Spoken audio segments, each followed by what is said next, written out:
Hi అండి. అందరూ ఎలా ఉన్నారు? బాగున్నారా? నేనైతే చాలా బాగున్నాను. మీరందరూ కూడా చాలా చాలా బాగుంటారని అనుకుంటున్నాను. ఇదొచ్చేసి సండే రోజు వ్లాగ్ అండి. సండే రోజు అంతా మార్నింగ్ టిఫిన్ తిన్న తర్వాత మొత్తం అంట్లన్నీ తోమేస్తున్నాననమాట. చాలా చాలా అంట్లున్నాయి. ఈ ఎన్ని పడతాయంటే అన్ని పడతాయి. పెద్దగా చేసేదేముండదు గానీ తక్కువ పనే, కానీ ఎక్కువ అంట్లు పడుతూ ఉంటాయనమాట. నాకు ఎంత వర్క్ అయినా చేస్తాను గానీ, అంట్ల దగ్గర మాత్రం విసుగొచ్చేస్తది. నేను అంతకుముందు బానే చేస్తాను. ఈ మధ్య రాను రాను అసలు నా వల్ల కావట్లేదు అంట్లు తోమడానికి. చేతులు చాలా నొప్పులేస్తున్నాయి. అయినా తప్పదు గదా! ఇంక అయినా గూడా ఫాస్ట్ ఫాస్ట్‌గా చేస్తాను. అప్పుడప్పుడు గంటలు గంటలు పడతాయి. ఈరోజు ఆహ్, కిటికీలన్నీ క్లీన్ చేస్తున్నా అండి. ఈ మధ్య పెళ్ళిళ్ళు, పేరెంటాలు ఎక్కువై, తిరగడం ఎక్కువై ఒక 1 వీక్ కడగాల్సింది ఈరోజు క్లీన్ చేస్తున్నాననమాట. మాకు భయంకరమైన దోమలు అలాగే ఉంటాయన్నమాట. చాలా చాలా దోమలుంటాయి. ఎందుకంటే చెట్లు ఎక్కడైతే ఉంటాయో అక్కడ దోమలు ఎక్కువుంటాయి. సో, మా కాలనీలో మొత్తం భయంకరంగా అడవిలాగుంటుందనమాట. సో, దానివల్ల చెట్లు, కంపలు చాలా చాలా ఉంటాయి. దానివల్ల గూడా ఇన్నిన్ని దోమలు. సో, డోర్ తీస్తే చాలు దోమలు మేము రెడీగా ఉన్నాం, మీరు డోర్ తీయండి అన్నట్టు వచ్చేస్తాయనమాట లోపలికి. సాయంకాలం 5 కాగానే లేదో గంట కొట్టినట్టుగా లోపలికొస్తాయన్నమాట. అందుకని మేము కొంచెం ఖర్చయినా పర్లేదన్నట్టు అన్ని కిటికీలకు ఆహ్, నెట్ పెట్టిచ్చాము. అదే కిటికీలు, నెట్ కిటికీలు అంటారు గదా!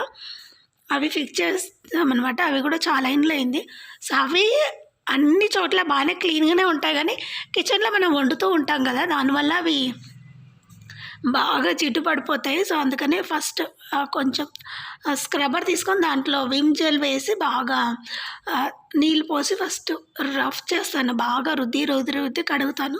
సో, కడిగిన తర్వాత జిడ్డు పోతుంది కదా! తర్వాత వెంటనే నీళ్ళు పోసేసి వెంటనే సో, కొంచెం కూడా ఆలస్యం చేయకుండా బాగా ఎండిపోయినటువంటి బట్ట తీసుకొని బాగా క్లీన్ చేస్తాను. అప్పుడే అవి రస్ట్ పట్టకుండా ఉంటాయి. అలాగే ఎక్కువ రోజులు మన్నికొస్తాయి. త్వరగా ఏమైనా జిడ్డు ఉంటే కూడా వదిలిపోతాయనమాట. ఇలా అంట్లు తోమేసి తర్వాత ప్లాట్‌ఫామ్ అయితే నేను ఎవ్రీడే క్లీన్ చేస్తాను. సో, నెట్ మాత్రమే 1 మంత్‌కొకసారి లేదా 15 డేస్‌కి ఒకసారి క్లీన్ చేస్తున్నాననమాట. తర్వాత బండలు కడిగేసి స్నానం చేసి పూజ చేస్తానండి. ప్రతిరోజు మా వారే దీపం పెడతారనమాట. ఈరోజు మాత్రం నేను ఆహ్, పువ్వులు మాత్రమే పెడుతున్నాను. దీపం మా వారే పెట్టిపోయారు. సో, పువ్వులు మాత్రమే నేను తెంపి పెట్టేస్తున్నాననమాట. ఎందుకంటే ఆయనకు ఎక్కడ పువ్వులు కనిపించట్లేదు పైన గూడా. కొన్ని కనకాంబరాలు పెట్టెళ్ళిపోయారు గానీ, ఇంకా అసలేంటంటే నాకు ఇప్పుడు పువ్వులు అస్సలు దొరకట్లేదు. అది గూడా మా ఇంట్లోనే గులాబీలు కూడా అంతంత మాత్రమే పూస్తున్నాయి. సో, మందారం ఎప్పుడైతే నేను కట్ చేశానో కొమ్మలకంతా అది దోమ ఉంటుంది గదా! తెల్ల దోమ. సో, బంక పేనంటారు. పేనుబంక అంటారో, ఏమంటారో తెలీదు. దానికి మొత్తం పేనుబంక పాకి మందారం చెట్టంతా పోయింది. సో, ఉంది అక్కడక్కడ. ఇప్పుడిప్పుడే మళ్ళీ చిగుర్లొస్తున్నాయి. పక్కల సైడ్‌లకు కోసిన తర్వాత, ఇలా పెట్టిన తర్వాత ఇలా ఉందనమాట. సో, నేను ఎవ్రీ మండే కడుగుతానండి పటాలు. సో, దేవుళ్ళను. తర్వాత అప్పుడప్పుడు ఇంకా పండగలకు కడుగుతాను. లేదనుకోండి అమావాస మళ్ళీ మరుసటి రోజు వచ్చినా సరే కడుగుతాననమాట. అలా ఉంటుంది. సో, ఈరోజు సండే కాబట్టి మళ్ళీ మధ్యాహ్నం గూడా చేయాల్సిందే. పూట పూటకి చేయాల్సిందే. సో, పూట పూటకి చేస్తేనే అప్పుడప్పుడు వేడి వేడిగా తింటే బావుంటుంది కదా! సో, అందుకని ఇప్పుడు స్టార్ట్ చేశాననమాట. అదేంటో మీకు చూపిచ్చేస్తాను చూడండి. చాలా సింపుల్‌గా చేస్తాను. ఇంకా సండే అంటేనే కొంచెమన్నా వెరైటీగా ఉండాలి. పైగా కూరగాయలు గూడా ఇంట్లో ఏం లేవు. ఓన్లీ ఫ్రిడ్జ్ నిండా అరటికాయలు తప్ప ఇంకేం లేవనమాట. సో, నేను కూడా ఏం తీసుకురాలేదు. టమాటాలు మాత్రమే ఉన్నాయి. ఇంకా పచ్చిమిరపకాయలున్నాయి. ఇంకా ఉల్లిపాయ ఉందని ఈరోజు టమాటా రైస్ చేస్తున్నాను. ఇది అప్పుడప్పుడు వండుకొని తింటే సూపర్ టేస్ట్ ఉంటుంది. ఒక గిన్నె తీసుకొని అందులో నూనె పోసి తాలింపు గింజలేసి అవి చిటపటలాడిన తర్వాత మిరపకాయలు అలాగే ఉల్లిపాయలు, టమాటాలు వేసి అవి కూడా బాగా మగ్గేంత వరకు వెయిట్ చేసి తర్వాత కొంచెం మన దగ్గర ఉన్నటువంటి కొత్తిమీర ఉంది కదా! చెప్పడం మర్చిపోయాను. కొంచెం కారం కూడా వేసాను. లైట్‌గా పసుపు కూడా వేసాననమాట. అవి కూడా వేసి ఫైనల్‌గా కొత్తిమీరేసి ఇంకా నీళ్ళు పోసేసుకోవడమే. నీళ్ళైతే నేను 3 గ్లాసుల బియ్యం తీసుకున్నానండి.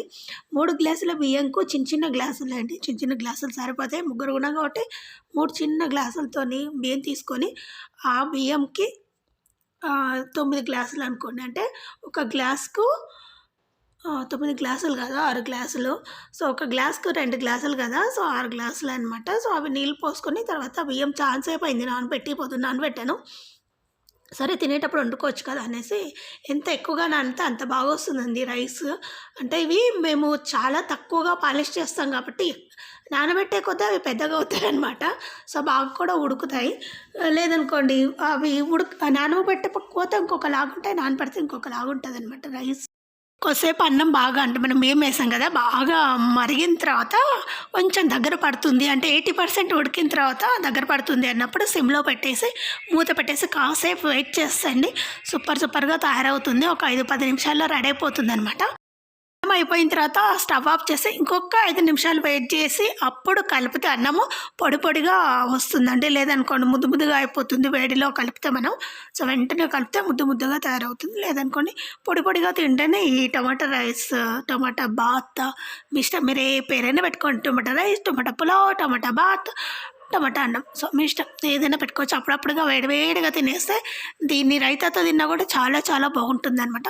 లేదనుకోండి పొడి అన్నం కూడా పక్కన పొడి వేసుకొని ఇంకా నిమ్మకాయ పచ్చడి, మామిడికాయ పచ్చడి ఏ పచ్చడితో తిన్నా సూపర్. అది మధ్యాహ్నం లంచ్ అయిపోయింది కదా! సో, నెక్స్ట్ ఇప్పుడొచ్చేసి నైట్‌కు నేను పెసలు ఉడకపెట్టానండి. పెసలు ఉడకపెడితే ఏమైందంటే నేను ఒక్క విజిల్ కాదు హాఫ్ విజిల్ వచ్చేలోపే బంద్ చేయాలనమాట.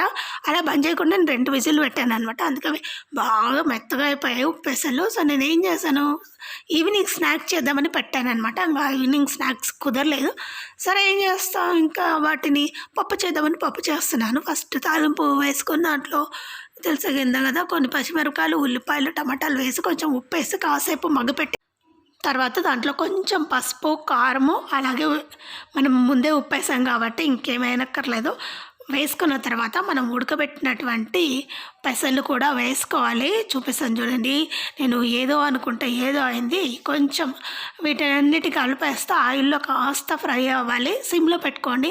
సిమ్‌లో పెట్టుకొని కాసేపు ఫ్రై చేస్తే దాని ఫ్లేవర్ అంతా అన్నిటికంటి నూనె కొంచెం పైకి తేలేంత వరకు ఉండాలి. అప్పుడే టేస్ట్ ఇంక్రీజ్ అవుతుందనమాట. ఇప్పుడంతా బాగా కలిపేసాం కదా! ఇప్పుడు మనం ఉడకబెట్టుకున్నటువంటి పెసలు ఉంటాయి కదా! సో, పెసర పప్పు అయింది అది. పెసలు కాదు బాగా మెత్తగా అయిపోయాయి. సో, నేనేమో స్నాక్ చేద్దామనుకున్నా. స్నాక్ వైపు పప్పు అయిందనమాట. సో, అలా ఇప్పుడు ఆ పప్పును కూడా వేస్ట్ చేయొద్దు కదా మనం. ఇప్పుడు ఆ పప్పు వేసుకొని దానికి కొన్ని నీళ్ళు యాడ్ చేసుకోవాలి. లేదనుకోండి అలా గట్టిగా అస్సలు బాగుండదు. సో, కొన్ని నీళ్ళు యాడ్ చేసుకొని అవి మునిగేంత వరకు యాడ్ చేసుకొని కాసేపు ఉడకపెడితే సరిపోతుంది. ఫస్ట్ కలిపేద్దాం.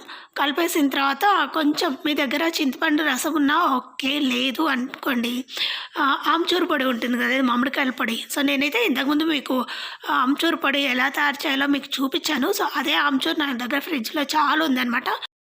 మనకు చెట్లు ఉన్నాయి కదా! అవి రాలిపోయినప్పుడు బాగా అవన్నీ ఎండబెట్టి ఎండలు అప్పుడు బాగుంటాయి కాబట్టి తొందరగా ఎండిపోతాయి. సో, ఆ ఎండబెట్టి మిక్సీ పట్టి జల్లెడ పెట్టి పెట్టినటువంటి ఆమ్చూరు పౌడర్ ఉంది. అది కవర్లో పెట్టి పెట్టాను. సో, ఇలా చింతపండు రెడీగా పెట్టలేనప్పుడు అప్పుడప్పుడు పిండుకునే ఓపిక ఉండనప్పుడు అంటే చింతపండు రసంని బాగా పిండాలి కదా! సో, అలాంటి ఓపిక ఉండనప్పుడు ఇది బాగా యూజ్ అవుతుందండి మనకు. అలాగే ఇంట్లో పండేది కదా!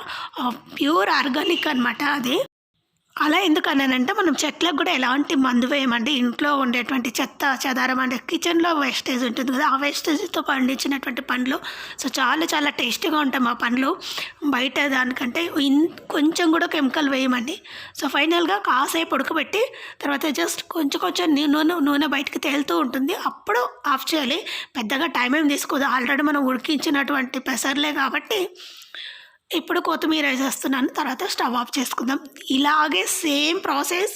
సో, పైన ఉల్లిపాయలు చల్లుకొని ప్లేట్‌లో వేసుకొని తింటే చాట్ సూపర్‌గా ఉంటుందండి. నేను ట్రై చేశాను. చాలా బాగుంది. అది వీడియో చూపిద్దాం అనుకున్నాను. ఓకే. అది కుదురుతుందా లేదా తిన్నాక చేద్దాం అనుకుని అది బాగుండేసరికి వీడియో తీయకుండానే తినేసాననమాట. నెక్స్ట్ టైం మళ్ళీ మీకు అది వీడియో చేసి చూపిస్తాను. ఈ సండే రోజు నైట్ అండి మొత్తం నేను every day only Monday, Saturday తప్ప అదే అమావాస్య రోజు తప్ప అంటే మూడు సార్లు మాత్రం చేయను. సోమ, శని అలాగే అమావాస్యకు రొట్టెలు చేయనమాట. మిగతా రోజంతా మార్నింగ్ నైట్ రొట్టెనే ఉంటుంది. సో, ఫైనల్గా అందరం పెట్టుకొని తినేస్తూ ఉన్నాము. ఎవరైనా తినకపోతే రెంట్ తిందాం. సో, అందరికీ మీకు ఈ వీడియో నచ్చిందని అనుకుంటున్నాను. ఒకవేళ నచ్చితే తప్పకుండా లైక్ చేయండి, షేర్ చేయండి, అలాగే సబ్స్క్రైబ్ చేయడం మాత్రం అస్సలు మర్చిపోకండి. అలాగే మీ ఫ్రెండ్స్ అండ్ ఫ్యామిలీ మెంబర్స్ గ్రూప్‌లో కూడా మన ఛానల్‌ను షేర్ చేయండి. మీకు ఆల్రెడీ మన ఛానల్‌లో జొన్న రొట్టె ఎలా చేయాలో కూడా నేను వీడియో పెట్టానండి. ఆ వీడియో లింక్ డిస్క్రిప్షన్‌లో మెన్షన్ చేస్తాను. ఒకసారి చెక్ చేయండి. మీకు తప్పకుండా నచ్చుతుందని భావిస్తూ మళ్ళీ నెక్స్ట్ వీడియో వరకు వెయిట్ చేయండి. అంతవరకు ఉంటాను. బాయ్. తప్పకుండా లైక్ చేయండి. అలాగే బాయ్ బాయ్. మీ అందరికి థ్యాంక్ యూ.